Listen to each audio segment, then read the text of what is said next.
নমস্কার, আমি doctor Kakoli Chowdhury, consultant oncologist, Samaritan hospital.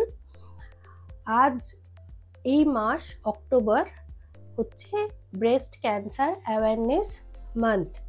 গোটা পৃথিবীতে ব্রেস্ট ক্যান্সারের অ্যাওয়ারনেস এই অক্টোবর মাসে উদযাপিত হয়। কেন ব্রেস্ট ক্যান্সার নিয়ে এত অ্যাওয়ারনেস? কারণ ব্রেস্ট ক্যান্সার গোটা পৃথিবীতে মহিলাদের মধ্যে সবচেয়ে বেশি হওয়া ক্যান্সার এই মুহূর্তে, এবং ব্রেস্ট ক্যান্সারে আক্রান্ত মহিলাদের সংখ্যা ক্রমশ বর্ধমান। সেই জন্য ব্রেস্ট ক্যান্সার এখন একটি গুরুত্বপূর্ণ হেলথ প্রবলেম গোটা বিশ্বে তথা আমাদের দেশ ভারতবর্ষেও।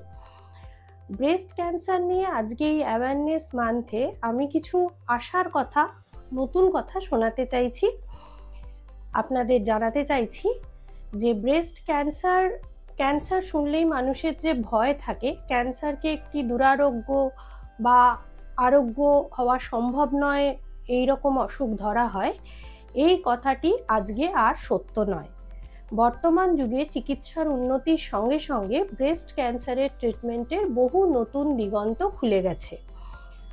আগে আমরা অনেকেই জানি ব্রেস্ট ক্যান্সারের মূল ট্রিটমেন্ট হচ্ছে সার্জারি, তার সঙ্গে কেমোথেরাপি এবং রেডিওথেরাপি। তার সাথে সাথে এখন বহু নতুন চিকিৎসা পদ্ধতির উদ্ভাবন হয়েছে, যেমন টার্গেটেড থেরাপি, ইমিউনোথেরাপি, এবং এই সমস্ত চিকিৎসাই আগে ব্রেস্ট ক্যান্সার হলেই একরকম চিকিৎসা, এই ধারণাটাও সম্পূর্ণ বদলে পার্সোনালাইজড বা ইন্ডিভিজুয়ালাইজড ট্রিটমেন্ট হয়েছে। অর্থাৎ প্রত্যেক পেশেন্টের ব্রেস্ট ক্যান্সারের যে জিনগত সমস্যা তার অ্যানালিসিস করে জিনগত চরিত্রের বৈশিষ্ট্যের মাধ্যমে সেই পেশেন্টকে ট্রিটমেন্ট দেওয়া হচ্ছে। এই ব্যাপারে টার্গেটেড থেরাপির খুবই গুরুত্বপূর্ণ ভূমিকা আছে। HER2/neu বলে একটি মার্কার আছে, সেই মার্কার যদি পজিটিভ থাকে ব্রেস্ট ক্যান্সারে, তাহলে আমাদের অনেক নতুন মলিকুল আসছে, ট্রাস্টুজুম্যাব, পারটুজুম্যাব, যা দিলে সেরে যাবার সম্ভাবনা শতকরা অনেক ভাগ বেড়ে যাচ্ছে।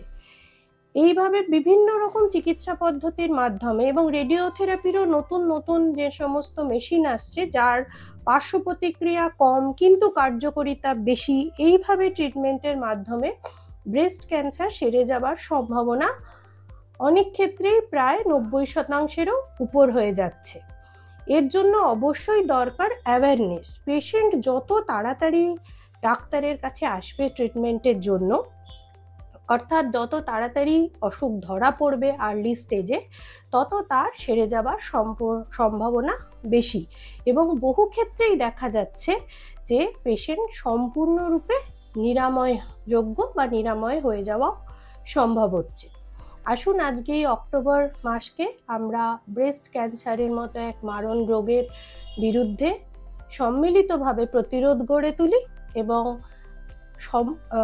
সচেতনতার মাধ্যমে এবং এই উন্নত চিকিৎসা ব্যবস্থার মাধ্যমে আমরা এই ব্রেস্ট ক্যান্সারকে জয় করি।